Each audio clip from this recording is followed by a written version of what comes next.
My name is Calla Hensley, and the day I found out my scholarship had been canceled, I was wearing a lab coat 3 sizes too big and trying to learn how to use a spectrophotometer without looking like a complete idiot.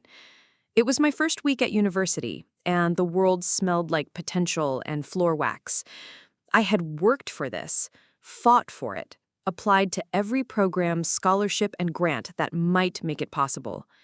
Coming from a single-income home where my mom managed a bakery and my dad walked out when I was 10, I wasn't exactly in the habit of asking for help, but the Avery Lowe Scholarship was different.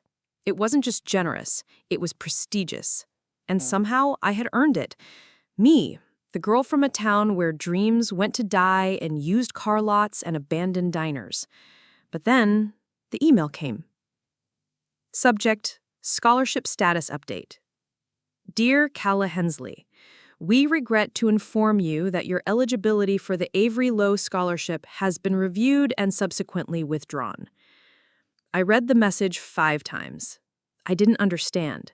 There had to be a mistake. It was a system glitch or an error in documentation, something minor, easily fixed. I marched to the financial aid office, heart in my throat, holding the printout like it might burst into flames. A woman with round glasses and a brisk tone looked up my file. She scrolled, frowned, scrolled again. Looks like the revocation was submitted by your family sponsor, she said. My what? Your family sponsor. Under your application, it states that your aunt, Gwendolyn Temple, verified your dependent status and financial need. She's listed as your sponsor. I felt my skin go cold. What did she say? Only that your circumstances had changed, that you no longer qualified. I left the office in a fog. My phone trembled in my hand as I dialed the number I hadn't called in nearly a year. Gwen picked up on the second ring. Calla, she said coolly. Why? There was a pause. You'll have to be more specific. You know exactly what I'm talking about. You told them I wasn't eligible anymore. You canceled my scholarship. She exhaled into the phone, the way people do when they want you to know they're being patient. You're being dramatic. It was an adjustment. Things change. You lied. I protected the truth. You don't get to manipulate the system just because you had a sob story. What are you talking about? Nothing changed. I still qualify. You exaggerated, Calla. You made it sound like your mother couldn't support you. I simply corrected the record. It wasn't an argument. It was a surgical strike. Gwen had always been the successful one in the family, the sophisticated one, the one who wore expensive boots and spoke in full paragraphs. Her job was literally making decisions about other people's futures. When she offered to help me with my scholarship forms, I thought it was a miracle. Turns out, it was a setup. I hung up without saying goodbye. I didn't cry. I didn't scream. I sat on a bench outside the science building and stared at the pavement until the sun went down. Then, I got up, walked back to my dorm, and started making a list. Plan A, appeal the decision, gather documents, contact the Avery Lowe Committee directly. Plan B, emergency part-time job. Look for research assistant openings, tutor, work study. Plan C, crowdfunding. Not ideal, but maybe. Plan D, leave, reapply next year, rebuild. I never told my mom. She would have tried to fix it, and she had enough on her plate. She was recovering from back surgery, and the bakery had just lost its second oven. The next morning, I went to class with a smile plastered across my face and a half-eaten banana in my coat pocket. I watched others scribble notes while I wondered if I'd even be there in a month. But something strange happened. My professor, Dr. Mihailik, pulled me aside after class. He said, Calla, I was looking through your application. You mentioned interest in the molecular modeling program? Yes, I said, forcing my voice not to crack. We've had a few students drop. The lab's short-staffed. Would you be interested in helping out a few hours a week? He meant unpaid. He didn't say it, but I could tell. Still, it was a foot in the door. Yes, I said. Definitely. That lab became my home. While everyone else went to parties and football games, I was running simulations and learning how to write code for protein folding. I fell in love with the science, the grind, the puzzle of it. I also found something I didn't expect: mentorship.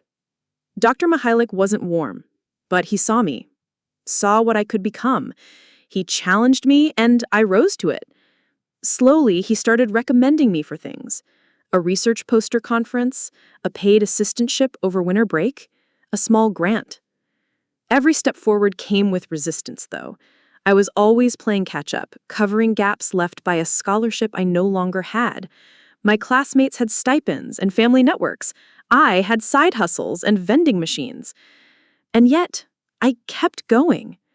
By the end of my sophomore year, I'd co-authored a paper and presented it at a national conference.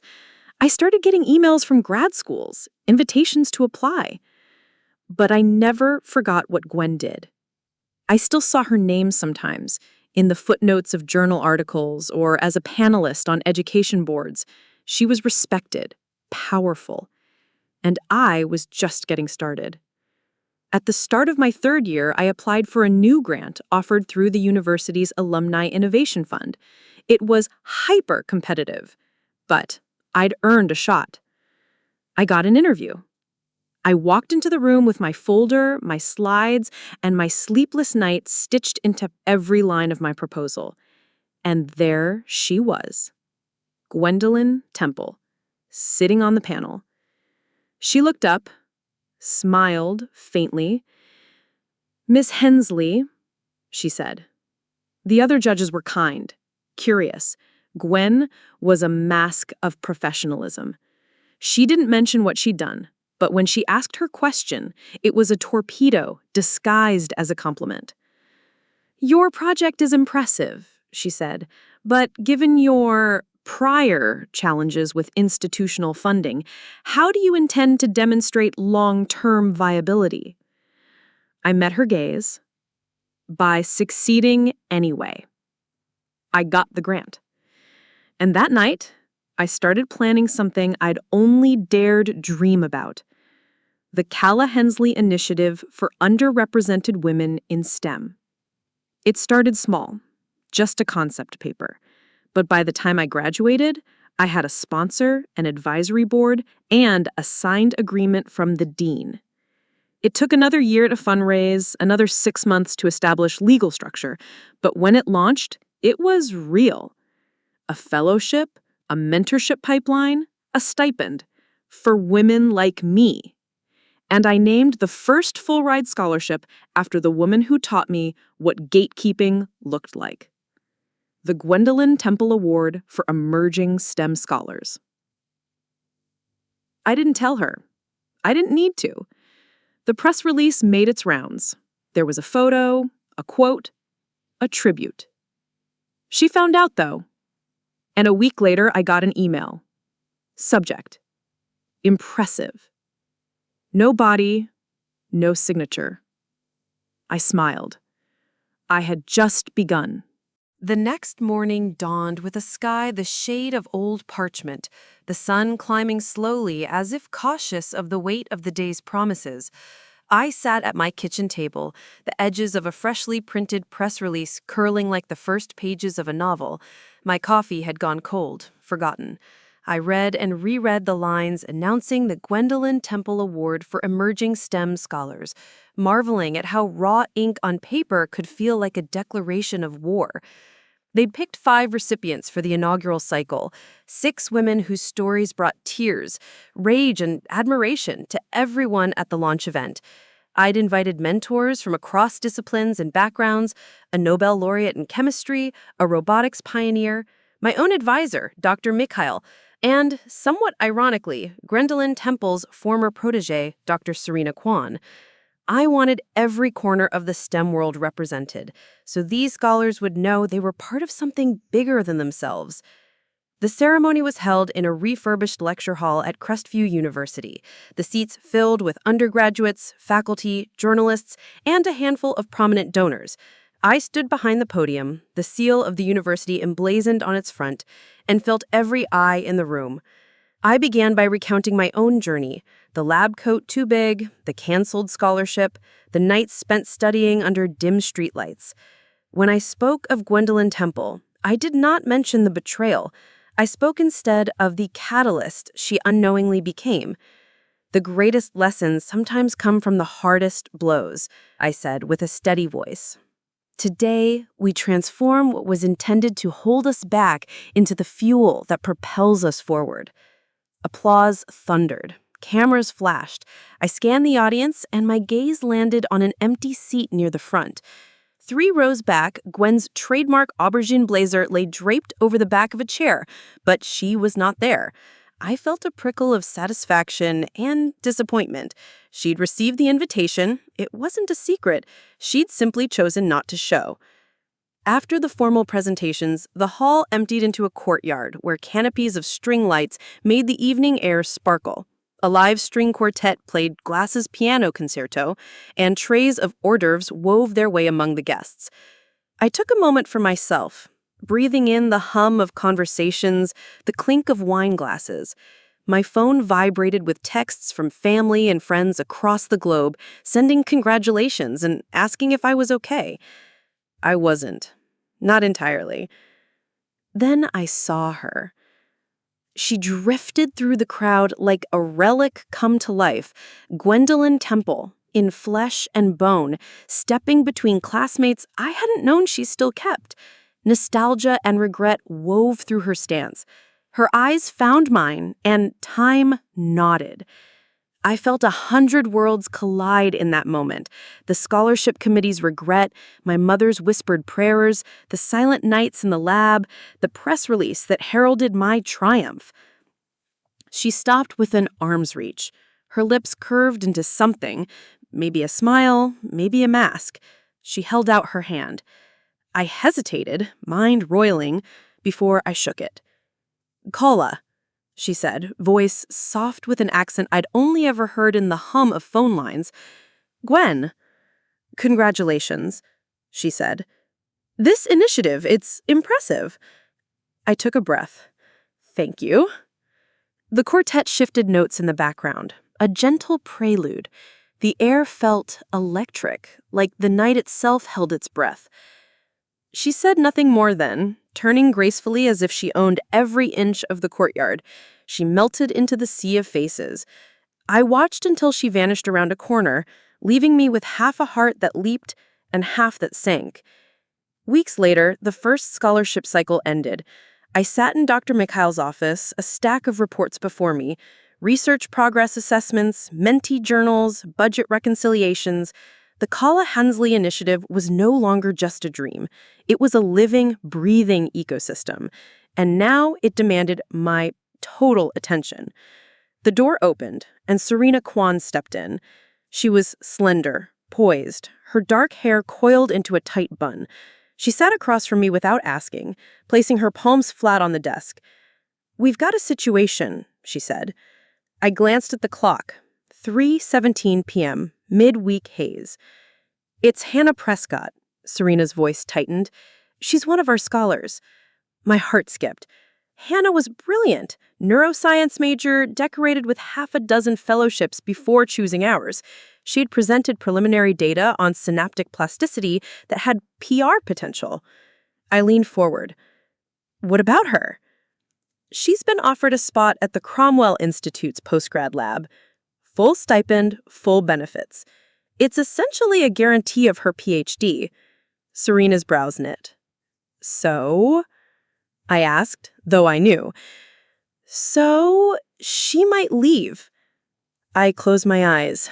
This was the exact outcome I'd hoped to prevent, talented scholars being siphoned off by higher-paying programs. The initiative's slogan was empower, retain, elevate. But I knew the reality. Retention was optional. Freedom was inevitable. "How long has she got?" I asked. 2 weeks to decide." I exhaled, set up a meeting. That afternoon, Hannah and I met in the atrium, a glass-roofed oasis of greenery in the academic wing. She sat across from me, impossibly young, her eyes shadowed with indecision. I never expected this to happen so fast. This opportunity, it's life-changing. I reached across and placed a hand lightly on hers. You earned it, Hannah. I'm proud of you. She glanced down. But the initiative, I feel like I owe this to you. I shook my head. You owe this to yourself. She looked up, tears in her eyes. I don't want to disappoint you. You won't, I said. Whatever you decide, I support you. We sat in silence, the hum of students passing by. Promise me something, she asked. Anything. That you'll keep building this, even if I go. I smiled. I promise.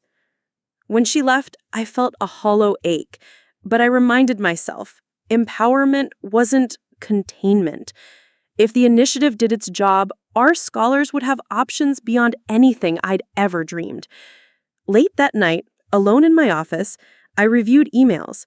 There was one with the subject line, Urgent, Donor Withdrawal. My hands trembled as I clicked it open.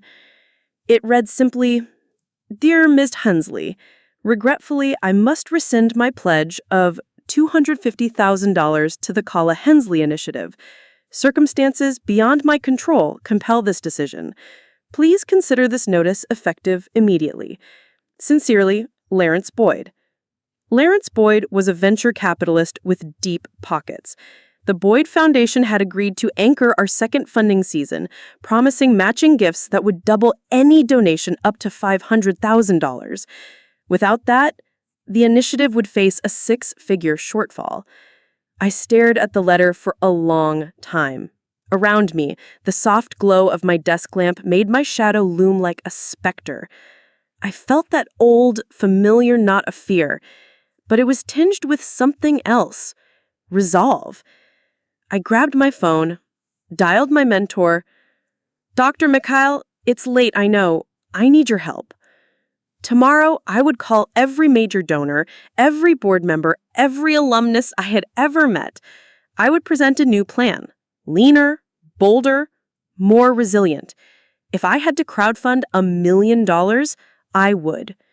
Because this wasn't just my story anymore. It was theirs. And I refused to let it end here. By the time the sun rose the next morning, I had already made 17 calls. I called Lawrence Boyd's executive assistant, who directed me to his family office. I called 3 corporate philanthropists who had given to women's education initiatives in the past 2 years. I called an old classmate who now worked in science policy for the Department of Education. Then I called Dr. Mikhail again. He met me in the lab, his usual cup of black coffee in hand. "You look like you haven't slept in weeks," he said, eyebrow raised. "I haven't," I replied, voice hoarse. "I need you to be on the advisory letter. We're doing a new round of asks, independent funding. You'll co-sign?" He didn't hesitate. "Send me the draft." That's how it began, the most grueling 48-hour period of my life. We restructured the initiative's internal funding model, reallocating the discretionary reserves to cover the loss from Boyd's pullout. We started a mid-season push for microdonors, launched a campaign called One Lab Coat at a Time, and activated the mailing list we'd built over the last 9 months. Within 5 days, we'd raised $83,000. It wasn't enough. But then something happened I never saw coming. A journalist, someone I'd met at the first launch event, picked up the story. She published a feature in the Chronicle of Higher Education titled, What Happens When a Woman Refuses to Wait Her Turn? It went viral. I wasn't ready. Requests for interviews flooded in, LinkedIn requests from every continent, invitations to speak at panels, conferences, and fundraisers, emails from girls as young as 12 asking how they could get into science. Retired professors wrote to say they wished something like the initiative had existed decades ago. But amidst the chaos, something else surfaced. A message from a law firm. The email was brief. Dear Ms. Hensley, we are writing on behalf of our client, Ms. Gwendolyn Temple. It has come to our attention that the recent naming of a scholarship may be misinterpreted by the public and potentially constitute reputational harm. We request an immediate clarification regarding the scholarship's affiliation with our client. Sincerely, Bowers and Kent, LLP. My fingers froze above the keyboard. Gwen was threatening legal action. For what? For a scholarship named in her honor? I stared at the screen for a long time. I thought of the empty chair at the ceremony, her presence in the courtyard, that handshake that felt like surrender in disguise. And then I did what I always did when I didn't know how to proceed. I called my mother. She answered on the second ring. "Honey, it's not even 6 a.m. What happened?" I told her. Everything. She was quiet for a moment. "I know your aunt. She's not mad that you used her name. She's mad that you did it without needing her." The words hit me like ice water. I leaned back in my chair. "So what do I do?" She said, "You tell the truth. You always do." So that's what I did. I contacted the journalist who had written the original story. I gave her an exclusive follow-up. This time, I didn't leave anything out. I explained how Gwen had pulled my scholarship, how she discredited my application, and how I'd survived anyway. We ran it under the headline, "Scholar, Founder, Niece." The response was swift, and this time divided. Some readers applauded me for telling the full story. Others accused me of weaponizing my family history. A few critics even suggested I built my career on a grudge. But the donations kept coming.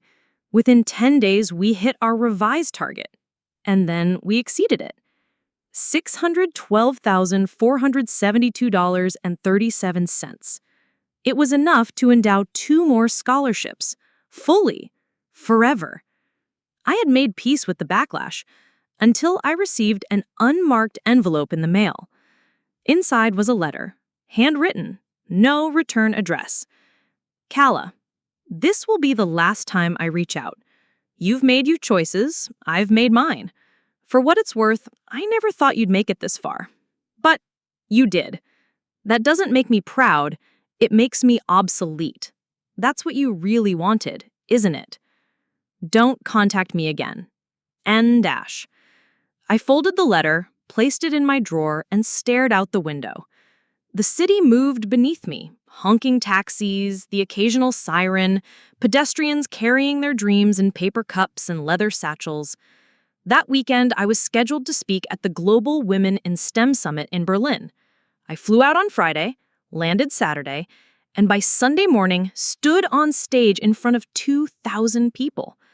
As I looked out over the crowd, I knew Gwen might be watching from a distance, somewhere, or not at all. It didn't matter anymore. Some people will tell you that scholarships are lifeboats, that they rescue you from sinking. But I've come to believe that sometimes they're anchors. They keep you tied to a version of yourself someone else controls. I paused, felt the silence. This time, we're not asking for rescue. We're building the ship. The standing ovation felt like thunder in my chest. After the panel, a young woman with bright eyes and calloused hands approached me. "I'm from Romania. My mother is a custodian. My father died in a mining accident. I read your story." I nodded, overcome. "I applied for your scholarship. I didn't get it, but I'm applying again next year." We hugged, and in that moment, everything came full circle. Back home, I worked harder than ever. I spent my days in meetings, nights drafting curriculum for the initiative's new mentorship academy. We partnered with coding boot camps, biotech firms, and even fashion houses using STEM in wearable design.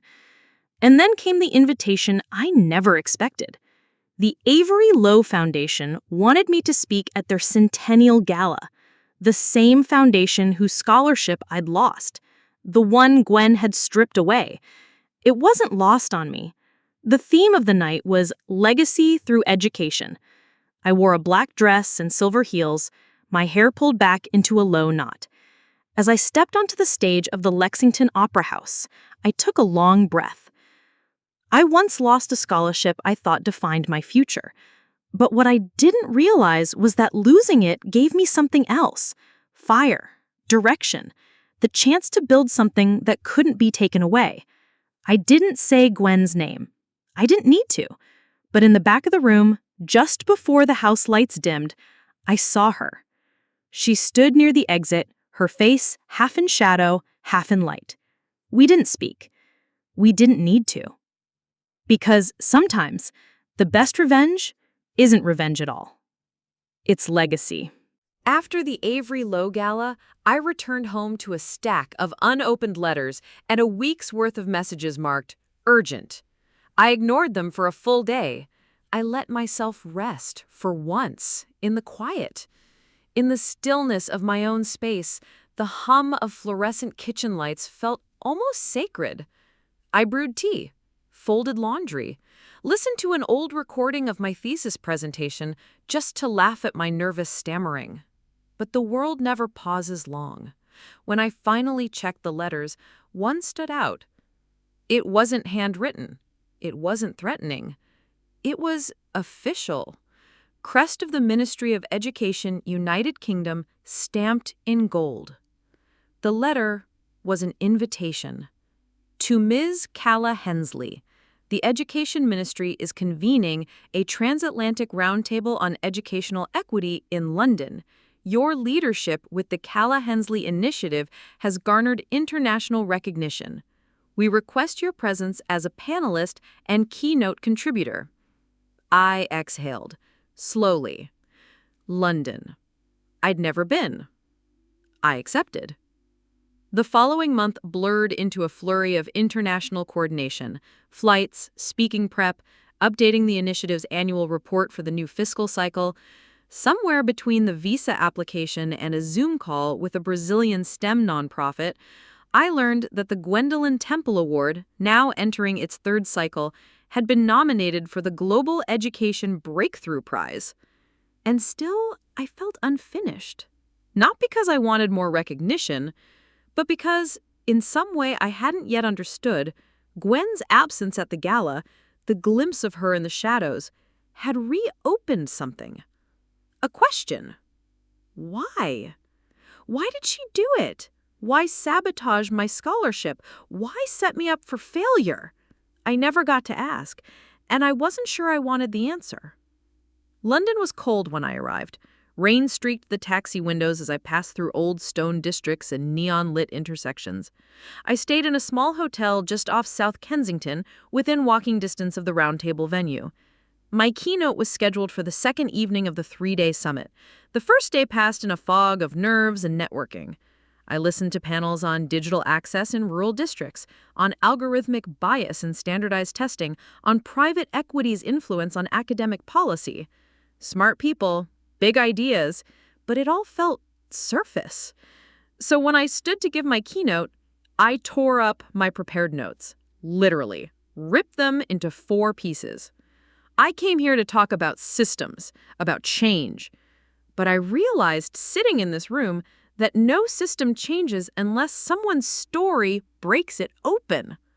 I told them about my aunt, about the scholarship, about the lie, about what came after. I didn't paint Gwen as a villain. I didn't need to. I painted her as the gatekeeper I had to outrun. And the room, stoic academics, politicians, reformers, sat in silence.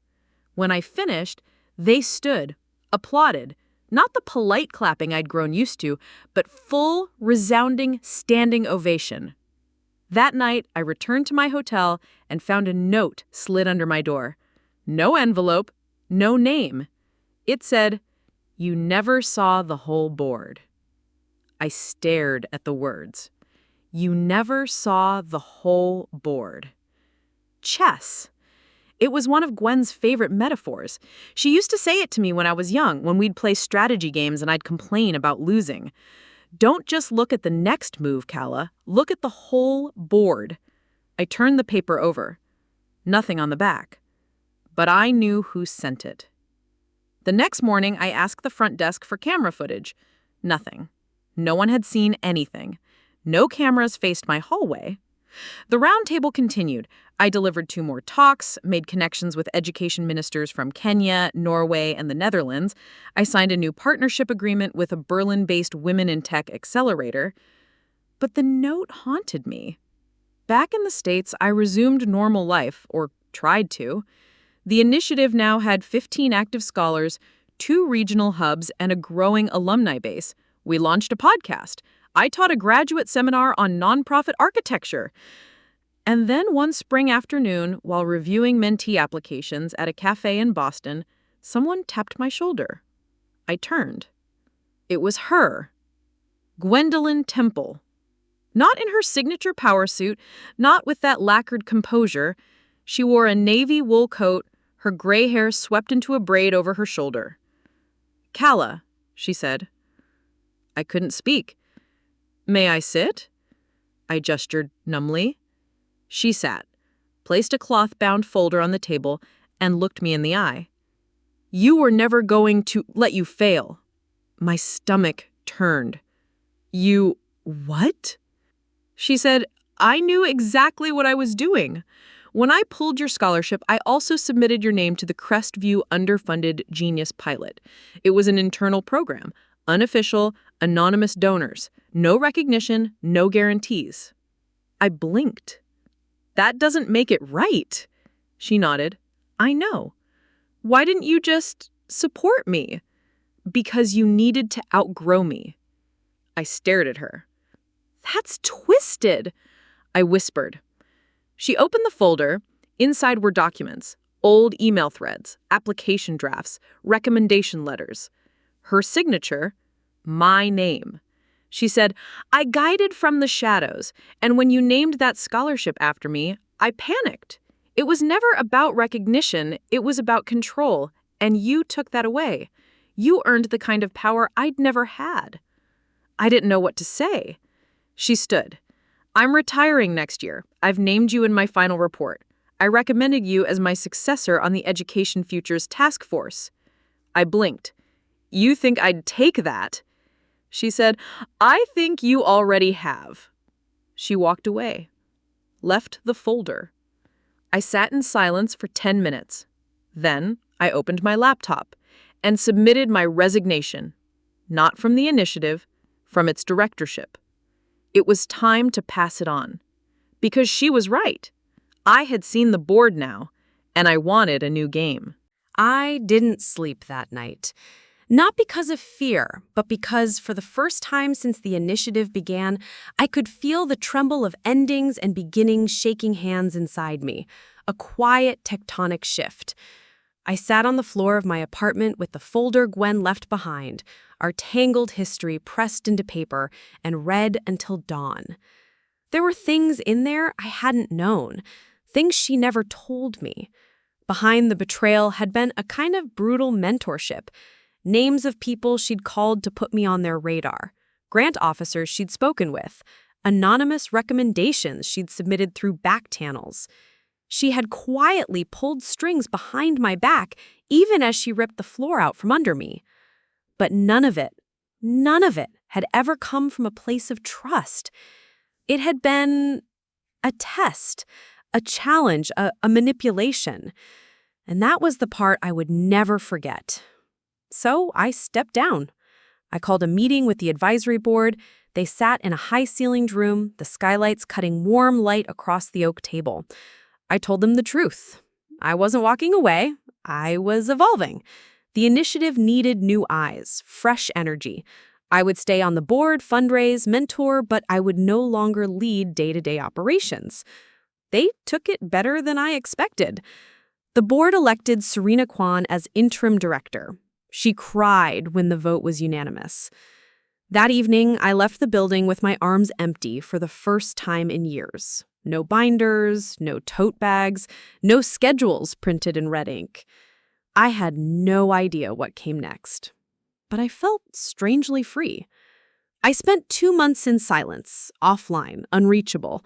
I went hiking in the Scottish Highlands, took a photography workshop in New Zealand, stayed with my college roommate in Florence and helped her open a STEM-themed wine bar. And then, one night, while stargazing in the hills above Lucca, I had the idea. What if the initiative wasn't the end?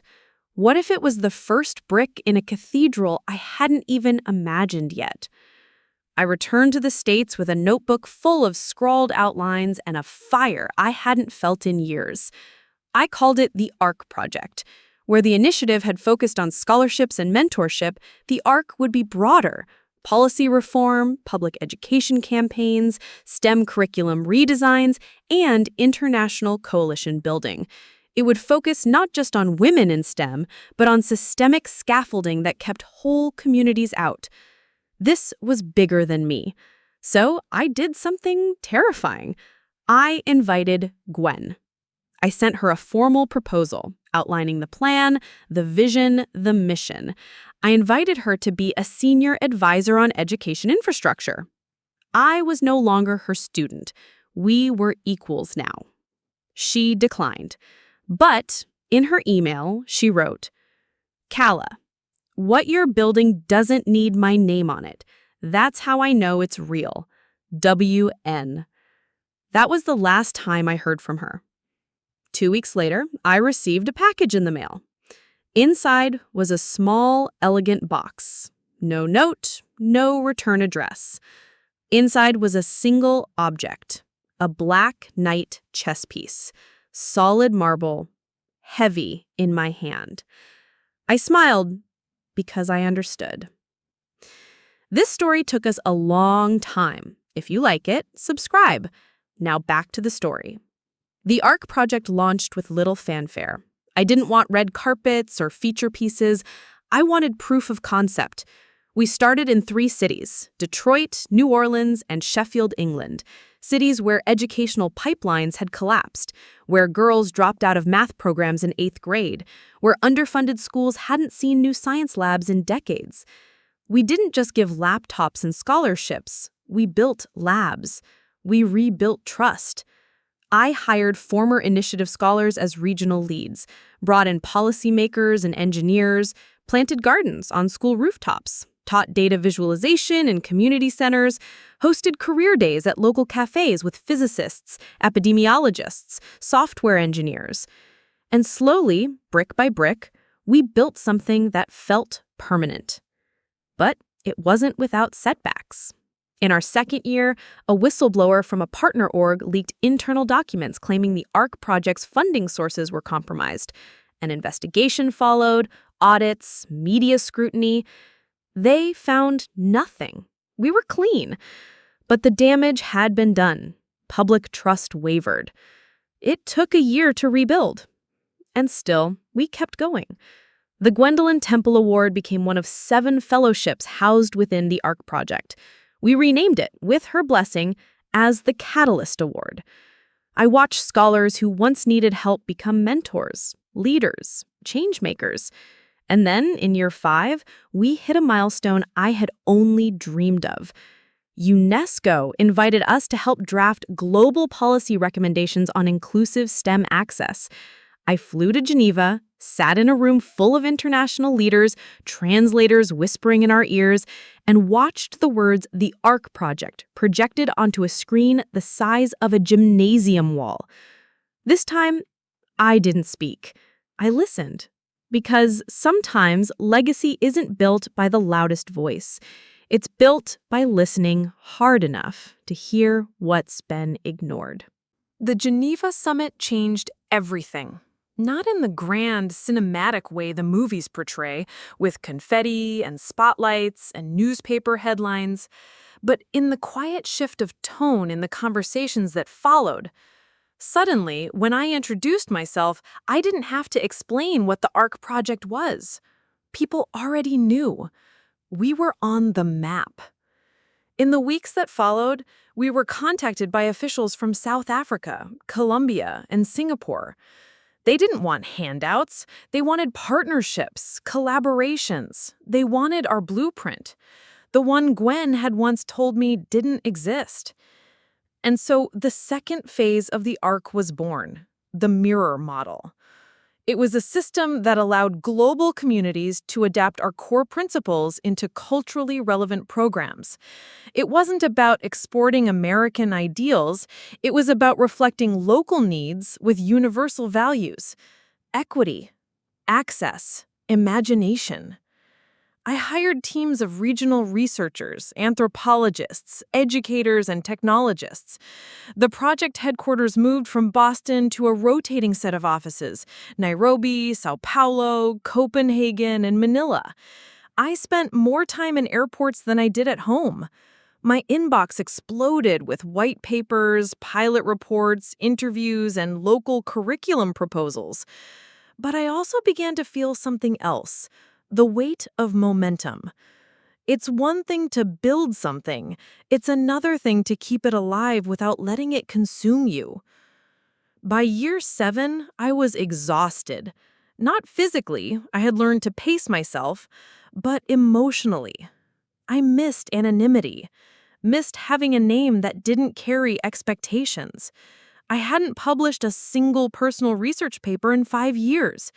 I missed being a scientist. I missed my lab. And then one afternoon in Zurich, after a particularly intense negotiation with a foundation partner who wanted to slap their logo on every school we helped renovate, I got a call. It was Serena. "Kala," she said, breathless. "She's gone." I didn't understand. "Who?" "Gwen." She didn't need to say more. She'd passed in her sleep, Serena explained. No illness, no accident, just a quiet ending. The funeral was private, held in a family chapel in upstate New York. Only a handful of people were invited. I wasn't one of them. But I went anyway. I stood outside the chapel in the rain, coat soaked through, waiting for a glimpse of closure. I didn't try to go in. I just waited. And when the doors opened and mourners stepped out, I saw familiar faces: former students, school officials, a few journalists who had once written glowing pieces about her education reforms. One woman approached me. "You're Kala, aren't you?" she asked. I nodded. "She spoke of you," the woman said. "Often." That night, I returned to my hotel room and opened my laptop. And for the first time since stepping down from the initiative, I opened a new document. The title read, "The Educator Gatekeeper: How Systems Are Built and Unbuilt." It was the book Gwen had once been writing, the one she'd abandoned. I would finish it. In her honor. In my voice. In the voice of everyone she'd tried to shape. It took a year. A year of quiet writing retreats and long interviews and digging through her archive notes. I worked with an editor who understood both our voices, mine and Gwen's, and who didn't flinch at conflict. When the book was published, it shocked everyone. Not because I wrote it, but because it was honest. It told the full story: Gwen's innovations and her manipulations, her brilliance and her brutality, her role in shaping minds and in silencing them. I didn't villainize her. I didn't sanctify her. I just told the truth. The book won 3 major nonfiction awards. It became required reading in half a dozen policy graduate programs. And, most importantly, it made educators across the globe rethink the structures they upheld. One night, after a university lecture in Dublin, a young man approached me. He was shaking. "My mother was one of Gwen's students. She told me stories about her. And after reading your book, I finally understood why my mother cried every time she spoke about school." He hugged me, and I knew, deep in my chest, that the ripple had finally reached another shore. That same year, the ARC project received its largest donation yet, $10 million from an anonymous donor who simply wrote, "Keep the door open wider." We used the money to launch the Gwen Temple Open Gate Fellowship, a program specifically for women who had been denied second chances. prison education, refugee reskilling, domestic abuse survivors returning to school. It became one of our most impactful programs.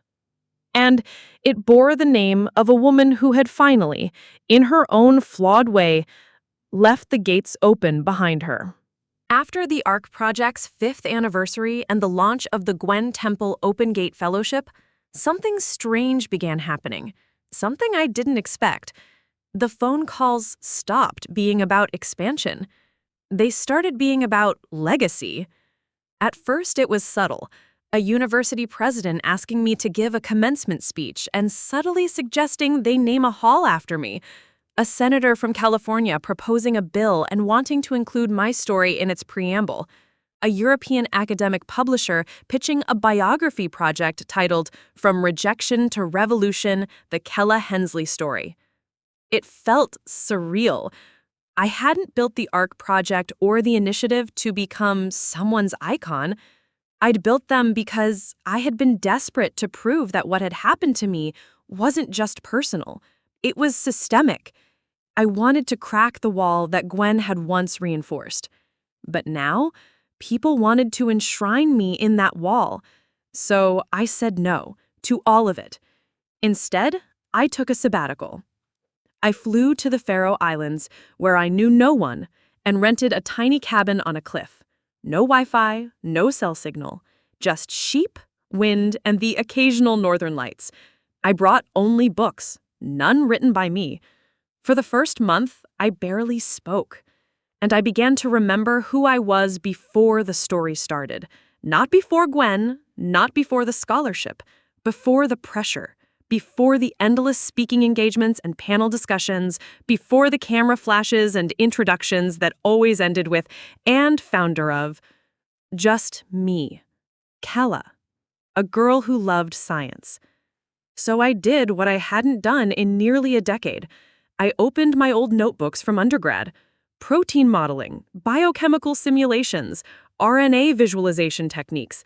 I spent whole days just relearning things I once knew by heart. I Skyped with a former professor and asked if I could sit in on one of his lectures. He laughed. "You want to be a student again?" I said, "No, I want to be small again, just for a little while." And he understood. He sent me research papers, introduced me to a young team doing post-genomic sequencing work in Finland. I spent 3 weeks in their lab just helping. Not leading, not presenting, just helping. And somewhere in the quiet click of a pipette and the glow of a backlit gel electrophoresis sheet, I felt it. Joy. Raw, pure, unstrategic. Joy. When I returned from sabbatical 6 months later, my team was waiting. Serena had kept everything thriving, better than I ever had. The mirror model had been adopted in 6 new countries. The Open Gate Fellowship had doubled in size. A small school in Cambodia had created a local version of the ARC they called Rainbow STEM. But I didn't come back to reclaim the crown. I came back to give more of it away. I wrote a letter to my board and to every scholar who had ever come through our programs. It wasn't a resignation. It was a refocus. I would stay on as visionary in residence, mentor, consultant, occasional speaker. But I would not be the face. It was time for a new generation. I started a new lab, privately funded, small, agile. We hired dropouts and PhDs alike. We worked on the bleeding edge of biotech and AI. And when my team asked what our mission statement was, I told them simply, curiosity without permission. That became our motto. And one day, 5 years later, while presenting at a conference in Cape Town, I watched as one of our former Open Gate fellows, Fatima, a Syrian refugee who had once lived in a camp without electricity, stood on a stage and unveiled her own initiative, the Fractal Classroom Project, a global education platform that delivered real-time interactive science simulations to any child with a mobile phone. She credited the ARC. She mentioned my name. And I cried because the echo had become its own voice, and that voice was now louder than mine. The next morning, I awoke to sunlight slanting across the hotel ceiling and my inbox filled with messages that could have waited, but one that couldn't. Subject: Open Gate candidate. Critical background concern. It was from Serena. The email was flagged urgent. A new finalist for the Gwen Temple Open Gate Fellowship had surfaced in the review process with something unusual: a forged transcript. Not from her. Her records were flawless.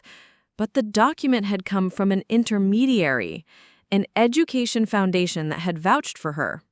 I knew that foundation. They were one of the few we'd trusted for refugee credential verification. Now, their credibility was cracked. But the bigger question was this: should we disqualify the girl? I skimmed the candidate's profile. Her name was Tamira Abdul, 17, stateless, born in transit, lived in a refugee camp from infancy to 15, self-taught in math and physics, built a homemade radio network that had helped connect her camp to nearby medical clinics. She was a genius. But the document wasn't authentic. I called Serena. "What do we do?" she asked. I didn't answer right away. I stared out the hotel window, watching seagulls arc over the South African coastline. I said, "We ask her.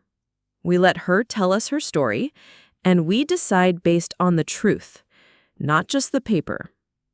A week later, I sat across from Tamira via video call. Her eyes were steady, voice clear. "Yes," she said, "I knew it wasn't a real document, but it was the only way to apply. I don't have a school. I've never had a school. I needed to be seen." "Why not just tell the truth?" I asked. "Because no one listens to stories without paper." I felt those words like a knife. Because once upon a time, I had felt the same. We deliberated for 3 days. The advisory board was split. Some argued that rules were rules. Others said the open gate was made for people like her. I broke the tie. We admitted her. And 2 years later, she co-authored a research paper on modular satellite communication relays that helped rewire post-disaster zones in 3 countries. The world came for her next. TED, the UN, the Nobel pre-nomination committees. And I watched from a distance, proud. Because that was the real point of everything I had built. Not to keep the door open behind me, but to tear the whole wall down. The following week, I arranged to meet with the board. I walked into the conference room with the manuscript in hand, Gwen's final, unspoken testament. The same room where years ago we debated whether a girl who forged a document deserved a second chance. And now I stood before them with proof that even those who seemed untouchable could evolve, that even a gatekeeper could one day dismantle her own gate. "This isn't a rebrand," I told them. "It's a reckoning. Gwen's book doesn't excuse what she did, but it proves that change is possible if we tell the whole story." I proposed we publish the manuscript through the ARC's publishing branch, not as a celebration, but as a study, as a mirror. Serena was the first to speak. "You think the world will read it?" I nodded. "I think the people who need to will." A motion passed, unanimous. 6 months later, Legacy, the unfinished work of reform, was published with a foreword by me and a postscript by June Temple. The launch was quiet. No press release, no speaking tour, just a link on our website with one sentence: "This is the other half of the story." The feedback was intense. Some praised the courage, others called it dangerous revisionism. Some old allies felt betrayed. But something else happened. Teachers began using it in classrooms. Professors built entire seminars around its themes. And a grassroots network of young education reformers called themselves the Legacy Cohort. They created zines, hosted virtual town halls, and interviewed veteran educators about what they would have done differently if they'd been allowed to change. I watched it all from the sidelines. And for the first time in a long time, I felt peace. Not because the world was fixed, but because the next wave had already begun. On the 10-year anniversary of Gwen's passing, I flew to Leeds. June had invited me to a small memorial gathering. We stood in a modest garden behind a public library where a new plaque had been unveiled. In memory of Gwendolyn Temple, a complex educator who left behind a complex legacy. It was honest. I stood in silence thinking of the first time I saw her standing at the edge of my courtyard, not speaking, not staying, just watching. June walked over. "She never expected you to forgive her." "I haven't," I said. "But I've stopped needing her to be the villain in my story." June smiled. "That's as close to peace as anyone gets." That evening, I received a message from Serena. It was a video clip. A new recipient of the Gwen Temple Open Gate Fellowship, Tamira Abdul's mentee, was giving a speech in front of the UN Council on Digital Equity. Her voice rang out. "We used to think the system was broken, but it was never designed for us in the first place. So we stopped trying to fix it. We started building our own." And I wept. Because the revolution was no longer a metaphor. It was alive, breathing, unstoppable. And now she teaches me every single day. But what no one tells you about building something lasting is that permanence doesn't come from perfection. It comes from flexibility, from your willingness to let go of control, to adapt, to allow things to become bigger than you. And that moment came for me the day Alina proposed we step down. We were on a video call with the Study Sisters board, 7 incredible leaders now spread across 4 continents. We were discussing the next 5-year plan, global partnerships, and funding expansions. Then Alina said it. "I think it's time we start grooming the next co-leads. Kala and we built the fire, but we're no longer the only ones who know how to keep it burning." The silence was stunned. I stared at her. And then I smiled, because she was right. The decision didn't come lightly. We spent 3 months preparing the transition. We wrote a founder's charter, created video messages for future teams. We even hosted a Decade of Light summit as our official farewell.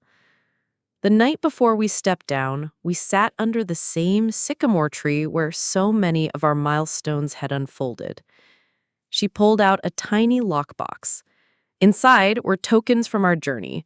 My first spreadsheet, her first failed calc quiz, a dried petal from the first bouquet we ever got after a talk, and 2 bracelets that read, "Study Sisters Forever." She said, "I know we're not going anywhere, but I needed to make peace with letting go." I wrapped my fingers around hers. I whispered, "We're not letting go. We're lifting up." The new co-leads were brilliant. Samar from Nairobi and Jocelyn from Toronto brought fresh eyes, deeper cultural frameworks, sharper edges. They challenged traditions we didn't realize we were clinging to. They introduced new rituals, modernized the onboarding, and expanded the accessibility tools. And they honored our roots. In their first major address, they opened with, "We were raised by sisters who taught us that failure isn't a flaw, it's a language, and we speak it fluently now." We watched from the audience, our hands clasped tight. Without the day-to-day grind of operations, Alina and I turned to new missions. She co-founded a policy consultancy aimed at rewriting school discipline systems. She said, "Too many kids are punished for behaviors they were never taught to manage." I launched a fellowship program for underrepresented students pursuing educational design. I told my cohort, "We need more architects of empathy." And once a year, we returned to Holbrook to guest teach the class we had built together. Every time, we'd walk into the lecture hall and find a new generation of students clutching notebooks, eyes bright, eager to learn how to turn their mess into a message. But even as the legacy grew, we never forgot where it started. One rainy Saturday, I visited my old room at our childhood home. Mom had turned it into a guest space, but she'd left one thing untouched: the shelf under the bed. Inside was the original box, the one I'd labeled "First Year Textbooks Do Not Touch." I pulled it out slowly. The bin creaked open. Inside, beneath a few dog-eared covers and loose paper, I found a folded note I'd long forgotten. In my own handwriting, "Someday, this will all matter. Even the anger, even the silence. Someday, it will make sense." I stared at it for a long time. It already had. That summer, we co-wrote one final piece together. A manifesto, not for study sisters, but for the world. Title: The Learner's Bill of Rights. We drafted 10 principles. 1. You have the right to learn at your own pace. 2. You have the right to fail without being branded a failure. 3. You have the right to ask questions without fear. 4. You have the right to teachers who see your worth beyond grades. 5. You have the right to say, "I don't understand yet." 6. You have the right to rest. 7. You have the right to start over. 8. You have the right to be more than one thing. 9. You have the right to make your own map. And 10. You have the right to be seen, even in your quietest moments. We released it online with no fanfare, no press release, but it exploded. Within a week, it had been translated into 42 languages, shared by school districts, pinned on guidance counselor walls, and tattooed, yes, tattooed, on one teacher's forearm in Oregon. And then the wildest thing of all happened. A group of students at Holbrook, none of whom had ever met us, started a new chapter. They didn't call it Study Sisters. They called it the Echo Project. Their mission was to amplify the voices of those who felt erased. Their tagline? Because someone somewhere once believed in us loud enough that we believed in ourselves. Alina printed it out and taped it to her wall. We both stared at it in silence. Then she turned to me and said, "We are echoes now." The revolution was no longer mine. And that, I realized, was the most beautiful thing of all. I spent the next year in stillness.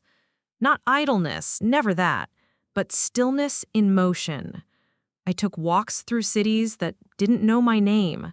I taught classes anonymously under a fellowship pseudonym. I published under initials. I rode night trains, read poetry, repaired radios at community centers, helped migrant kids build solar-powered toys from scrap. The ARC project continued to thrive under Serena and the new executive board. They no longer asked for my sign-off. They didn't need it. The cohorts grew larger. The fellowship tripled in scope. STEM camps in Mozambique, accessible labs in eastern Poland, a satellite school project on a barge in the Philippines. And I smiled each time I saw the words, "Scholarships sponsored by the Open Gate Fund." I knew Gwen would have smiled too, or at least tried not to show that she did. Then came the invitation I never expected. Oxford University. They wanted to award me an honorary doctorate in educational reform and science communication. The ceremony would coincide with the launch of their new Institute for Intersectional Innovation. I hesitated, not because I didn't feel honored, but because I wasn't sure who would be walking that stage. Was I Calla the founder, Calla the former scholar, Calla the reformer, the author, the scientist, or just someone who once lost a scholarship and refused to disappear? In the end, I accepted. I flew in alone, no entourage, no prepared speech. The hall was packed. Ornate woodwork, vaulted ceilings, a room that had outlived monarchs and revolutions. When they called my name, I stepped forward. But instead of standing behind the lectern, I stood in front of it. Close. Honest. And I said, I never wanted to become a name. I wanted to become a question, a spark, a refusal. I wanted to build something that could outlive disappointment. I looked around the room, at the women in robes, the students scribbling, the skeptics in suits. I stand here not because I earned a seat at someone else's table, but because I helped build a table that didn't require permission to sit at. The applause rose slowly, then all at once. I didn't cry, not then. But later that night, back in the hotel, I found a message waiting. From June Temple. It was short. Oxford. She would have shown up, sat at the back, pretended she had somewhere more important to be, but she would have stayed till the last word. I stared at the screen for a long time, then whispered, to no one, I know. It was beautiful, but the most beautiful part? We didn't need to be in the room anymore to feel seen. By the time the ECHO project reached its second year, the students had reimagined everything. They fused social justice with STEM tutoring. They held reflection circles after every exam season. They even launched a scholarship fund, funded not by institutions, but by alumni who'd once been saved by the very programs Alina and I helped build. I don't think they even realize we started it all, I told Alina one night. She looked up from her laptop, smiled. That's how you know we did it right. Legacy isn't a nameplate. It's a ripple. And in the ripples that followed, I began to redefine myself again. Not as a co-founder, not as a builder, but as a listener. I spent the next year on what I called my listening tour. I visited small-town schools in the Midwest, inner-city charter programs in LA, indigenous learning hubs in Alberta, one-room classrooms in rural Mexico. Everywhere I went, I asked the same question. What do you wish your teachers knew? And from the answers, I built a new tool, EchoMind, an AI-assisted platform that translated student feedback into actionable insights for educators, empathy-driven data, built to amplify the unspoken. Alina called it Tech with a Heart. By its third pilot, it was already being integrated into 10 different school systems. Meanwhile, she was rewriting national guidelines. She was tapped by the Department of Education to serve on an advisory panel for restorative learning practices. Her white paper on relearning the learner became a must-read across teaching colleges. She wasn't just Alina, the girl who failed calculus. She was Alina Whitmore, policy whisperer. And the world was finally listening. We still made time. Every month we met for what we called our sister syncs, usually over ramen or Thai food or matcha lattes, depending on whose city we were in that month. No agendas, no business, just real talk. One night, as we sat on the roof of her apartment in DC, Alina turned to me and said, "You know what I realized?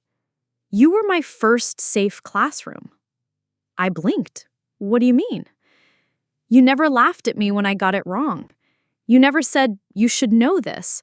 You met me where I was. I swallowed hard. I think, I whispered, you were mine too. That year, we were asked to write the closing address for the International Education Summit. Not present it, just write it. Someone else would deliver it. A student. A newcomer. A voice no one had heard before. We sat down together on the floor of a cabin in the woods and drafted it by candlelight. We wrote, "There will always be louder voices, bigger resumes, sharper suits. But listen for the quiet ones, the ones holding the thread of a better way. They're weaving futures in the back row. Let them rise." The student who delivered it was 19. Her voice shook halfway through. Then she steadied. And when she said the last line, the room erupted. Afterward, we didn't go backstage. We didn't wave. We sat in the back and held hands. No one recognized us. And that felt perfect. In the spring of the 12th year, Alina got married. A small ceremony, garden venue. Her vows included a line that made everyone cry. To love someone is to tutor their soul without needing credit. Her partner Lilo wept the whole time. So did I. My speech at the reception was short. I used to think my sister would never grow up. I used to think I'd have to drag her through life problem by problem. But now I see she was never the problem. She was the lesson. Alina pulled me into the longest hug of our lives. A few months later, she surprised me. A scholarship had been created in my name. Not hers, mine. The Kayla Whitmore Fund for Quiet Changemakers, funded by anonymous donors, though I had a strong suspicion. The first recipient, a girl named June. Neurodivergent, brilliant, soft-spoken. She'd built a whole peer mentoring network in her small town but didn't know how to apply to college. We flew her out to the Study Sisters Institute for training. She stood in front of the room and said, "I never thought I mattered until I realized someone else thought I did." She looked at me. I cried again. One evening, while organizing old files, I came across the spreadsheet. ALINA-tutorlog.xlsx. 15 sessions. Dates, topics, hours paid, notes. I scrolled to the bottom. The last cell read, session number 16, unknown. Still ongoing. I smiled. Still ongoing. Still learning, still building, still becoming. This is not the end. This is a continuation, because some stories don't close. They echo, and echo, and echo. And somehow, even after everything, after a decade of lectures, summits, publications, policy reforms, and a global network of learners, those echoes still found their way back to where it all began, back to us. The spring after our 13th anniversary, Alina and I were invited to do something we hadn't done in years. Teach. Not just a talk, not a keynote, not a guest workshop, but a full semester course. Holbrook School of Education offered us a team-taught honors seminar titled Redesigning Learning from the Ground Up. We debated it for 2 weeks. Our lives were full. We had obligations, other projects. But the chance to co-create something just the two of us, to come full circle in the place we once barely survived, it was too perfect to pass up. So we said yes. That semester was magic. Our students were fearless. They challenged everything. They asked why syllabi were still designed like rule books, why grades were so tied to performance and not progress, why no one ever taught them how to fail with dignity. One student said, "My high school taught me how to memorize facts. This class taught me how to remember myself." Another wrote in her final paper, "I used to think success was something I had to perform. Now I know it's something I can define." Alina framed that quote, hung it in her hallway. We designed the course around our personal arc. Week 1, when learning hurts. Week 2, invisible learners. Week 3, shame and shadow pedagogy. Week 4, tutors and translators. Week 5, repairing academic trust. Week 6, study sisters as case study. Week 7, quiet power, loud change.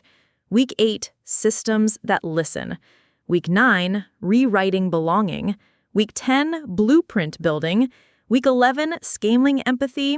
Week 12, legacy in motion. On the final day, we gave no exam. Instead, we asked them to teach us. We sat in the back. They took the lead. Each student stood at the front and taught for 5 minutes. Not a lecture, but a lesson from life. One shared how she used to hide her stutter by staying silent in class.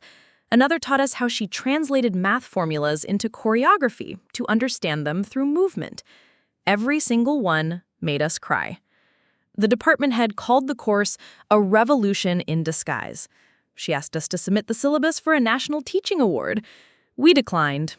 This wasn't about accolades, Alina said. It was about closing a circle. After that semester, we didn't return to teach. We left it as it was, whole, golden, untouched. But we stayed connected to our students. One of them, Leo, went on to launch a learning platform in Southeast Asia. Another, Jamila, began a podcast titled Fail Loudly, where she interviewed students and teachers about their worst academic moments and what they learned. We were just the spark. They were the wildfire. Later that year, I took a sabbatical.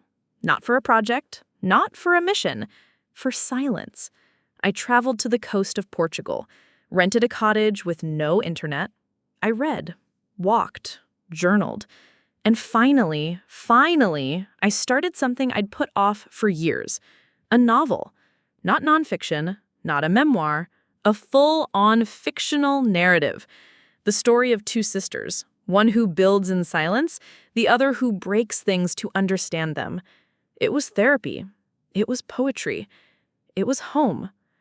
While I wrote, Alina evolved again. She joined a new think tank, co-created a global education blueprint for post-conflict regions, traveled to Rwanda, South Korea, and Colombia in the same year. Every time she called, she'd begin with, "Okay, I just did something insane." And every time I'd laugh and say, "Only you." But it wasn't only her anymore. She had students now, followers, echoes of echoes. They were doing the same. The year I turned 35, I published the novel, Whispers in the Margins. It wasn't a bestseller, but it found the right readers. One review said, "This story reminds us that behind every quiet girl with a backpack is a world she's too wise to shout about." I wept reading that, because I had been that girl, and now I was the woman who'd helped rewrite her ending. For our 15th Study Sisters anniversary, we didn't throw a summit. We didn't host a gala. We gathered. Small group, 50 core members, a forest retreat. We circled around a fire, shared stories, remembered where we came from. Alina stood up, barefoot in the dirt, and said, "This started with theft, with ego, with failure. And look what it became." I followed her. I said, "This isn't a monument. It's a garden. We just happened to be the first seeds." That night, someone pulled out an old laptop. On it, the original TED Talk. We all watched it in silence. When it ended, one of the youngest members turned to us and asked, "Do you still believe everything you said back then?" Alina smiled. "More than ever." I nodded. "But with one addition," I said. "What's that?" they asked. "That we're not done." Because the truth was, we weren't. The world was still learning how to learn. And we were still there, quietly, persistently, lovingly, guiding the next hand to pick up the pen. We were still there, quietly, persistently, lovingly guiding the next hand to pick up the pen. But guidance isn't always grand. Sometimes it's a late-night message from a girl in Delhi who just got a 64 on her algebra exam and thinks it means she'll never amount to anything. Sometimes it's a lunch hour spent responding to emails from burned-out teachers who've been told to fix students with no time, no tools, no empathy. Sometimes it's reminding yourself to pause long enough to remember where it all began. For us, that reminder came in the form of a brown envelope with no return address. Inside was a single sheet of paper, typed, bolded. "You don't know me, but your story saved me. I was about to drop out. Then I watched your TED Talk. Then I read your book. Then I joined the Echo Project. Now I tutor students who've been told they're slow. Turns out they're just scared, like I was. Thank you." Underneath was a drawing. 2 figures, one short-haired, one long-haired, sitting across from each other at a table covered in books. A heart-shaped speech bubble floated between them. The signature? Just another echo. Alina cried when she read it. So did I. We framed it. That year, the Echo Project itself was nominated for a Global Youth Leadership Award. Samar and Jocelyn, the former co-leads of Study Sisters, now served on their advisory board. The lines between what we'd started and what had grown from it blurred beautifully. We no longer needed our fingerprints to feel our presence. And that was exactly the point. As we entered the 16th year of the journey, Alina and I met in Tuscany. No speaking engagements, no workshops, just a rented stone cottage on a hillside filled with rosemary and old ghosts. We walked, we read, we stayed quiet. One afternoon, sitting on the terrace with our legs stretched toward the sun, she turned to me and said, "Do you ever think about who we'd be if I hadn't sold those textbooks?" I laughed softly. "Probably strangers." "Probably," she echoed. Silence passed between us. Then she added, "I still remember how furious you looked that day, like you'd cracked something sacred." "You had." "I was so lost." "I know, but you weren't alone." She looked at me. "I never said thank you for staying." "You didn't have to." "But I want to." She reached into her bag and pulled out a small leather journal. On the cover, "For my tutor." Inside, she had written one entry every year since our first tutoring session. Reflections, apologies, gratitude, dreams. Her handwriting matured with each page. The last one simply read, "I no longer learn because I'm afraid to fail. I learn because you taught me it's safe to try." I closed the journal, pressed it to my heart. "I have something for you too," I said. I opened my phone and played an audio file. It was the novel, narrated by me. The characters fictional, but the love letter underneath, very real. She listened for 10 minutes straight before saying a word. When she did, her voice cracked. "You wrote us into forever." By the time we flew home, we had one more decision to make. Something we'd whispered about for years, something others had asked us to do, but we had always hesitated. Start a school.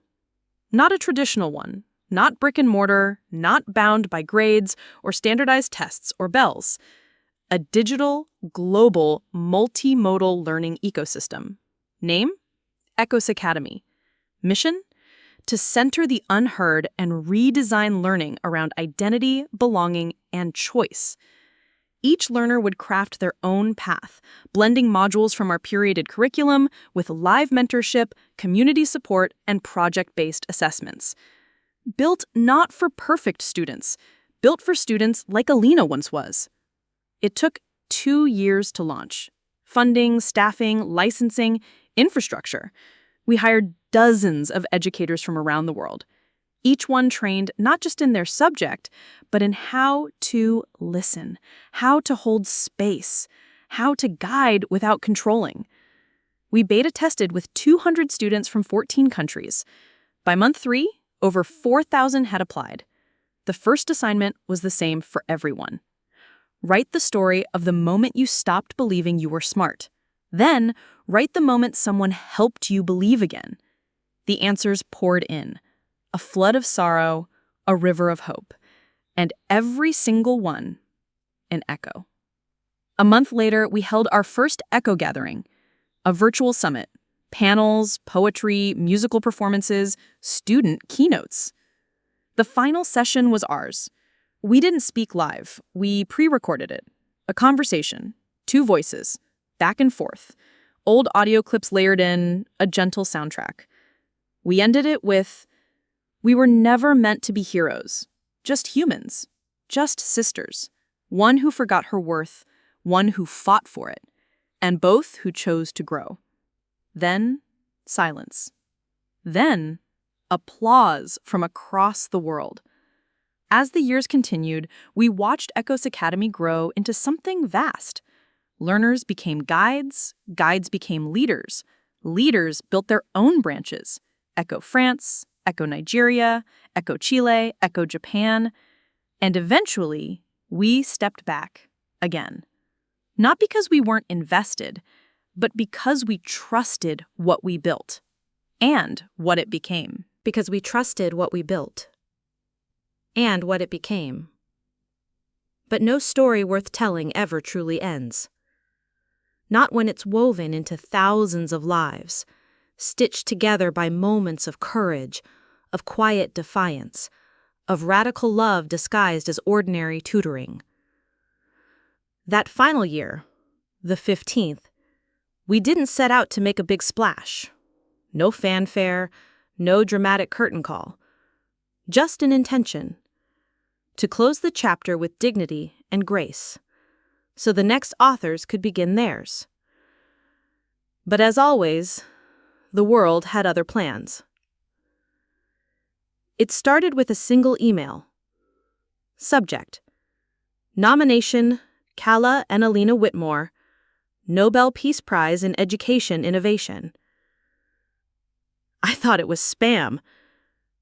I almost deleted it. Then Alina called. "Did you see it?" Her voice was shaking. I can't be real," I whispered. But it was.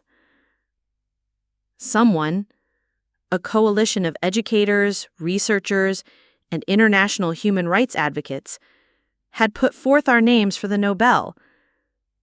Not because of a single act, but because of 15 years of consistent, scalable, human-first education design. Because we proved that listening was just as revolutionary as leading. We didn't expect to win. We didn't campaign. We just went on with our work. Quietly. Steadily. Just like always. But then, one cold morning in Oslo, we got the call. The ceremony was surreal. Thousands of cameras, millions of viewers. But as we stepped onto the stage, it wasn't the lights or the applause that got me. It was the memory of the box under my bed, of the girl who sold my textbooks, of the night I stayed up rereading PDFs on a borrowed laptop, of the envelope she left on my desk, of the moment we decided to charge tuition and rebuild trust. It all returned in one rush. And then, Alina took my hand. We stepped forward together. She spoke first. We didn't come here to be celebrated. We came here because once, I forgot what I was worth. And someone who could have walked away didn't.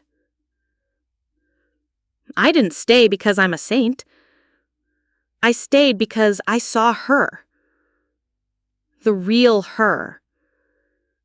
The version the world was too distracted to notice.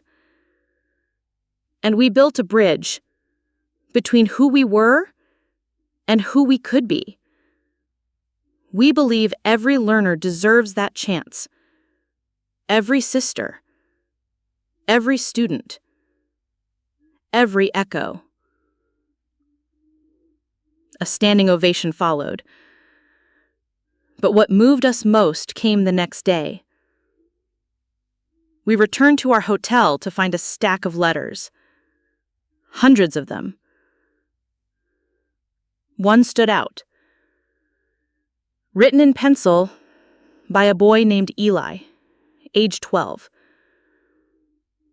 Dear Calla and Alina, I don't like school. I always feel dumb. But my tutor showed me your video. He said, even if you mess up, you can still matter. I'm going to be a tutor someday. Like you. Alina wept. I framed it. Months passed. Life calmed. Or as calm as it ever got in our world. Then came another milestone. Mom's 75th birthday. We gathered in the old house, the same creaky kitchen, the same crooked window. After dinner, She pulled out a dusty bin. From it, she handed us a photo album. Inside were pictures we'd never seen. Calla at 6, standing on a stack of books.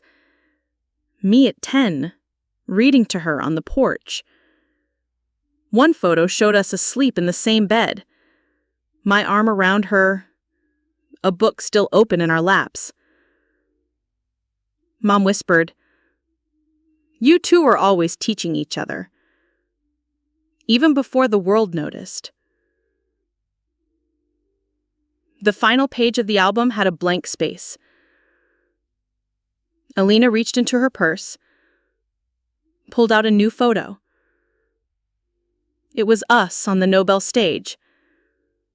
She slipped it into place, then added a sticky note beneath.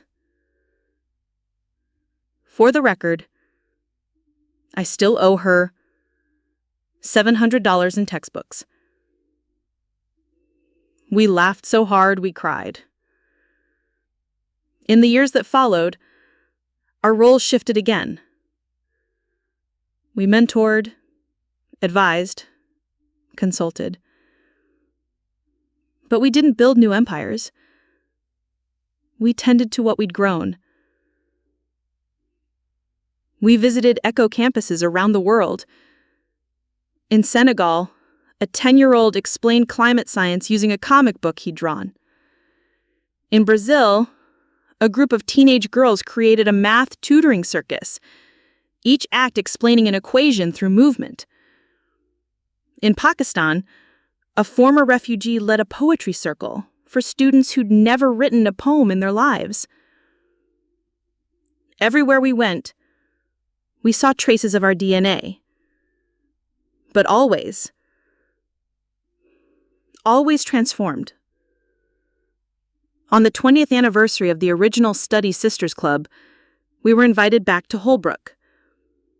A new building had opened on campus, the Whitmore Learning Commons. But inside, it wasn't just our names that mattered. It was the walls, each lined with quotes from students, letters, doodles, tutor logs. One quote stood tall near the entrance. "She charged me tuition. I paid her perspective." And beneath it, "And Alina Whitmore." We gave no speech that day. We just watched, listened, soaked it in. Then, as the sun set, we slipped away to the courtyard bench, where we once sat as teens unsure of each other. "Think it was all worth it?" she asked. I turned to her. All of it. Even the anger, even the loss, even the PDFs, even the tutoring sessions with highlighters and rolled eyes. Because every piece of it led here, to a world shaped by empathy, to classrooms that feel like home, to a movement born not out of brilliance, but belief. That night, we stayed up talking like we were 17 again. Except this time, we knew who we were. And who we still could be. 2 years later, we published a final book. Not a memoir, not a guide. A collaboration with hundreds of students. Echoes. Lessons from those who were once silent. Each page told a different story. And on the dedication page, "For the sisters you come from, and the sisters you'll become." And now, we rest more. We watch. We mentor. We cheer from the sidelines. But every so often, when a student sends a message, or a teacher quotes our words, or a stranger thanks us for making failure feel like a beginning, we look at each other and we remember. It started with a stolen box of books. It became a shared library of healing. And it never really ended. It just kept echoing. Forever.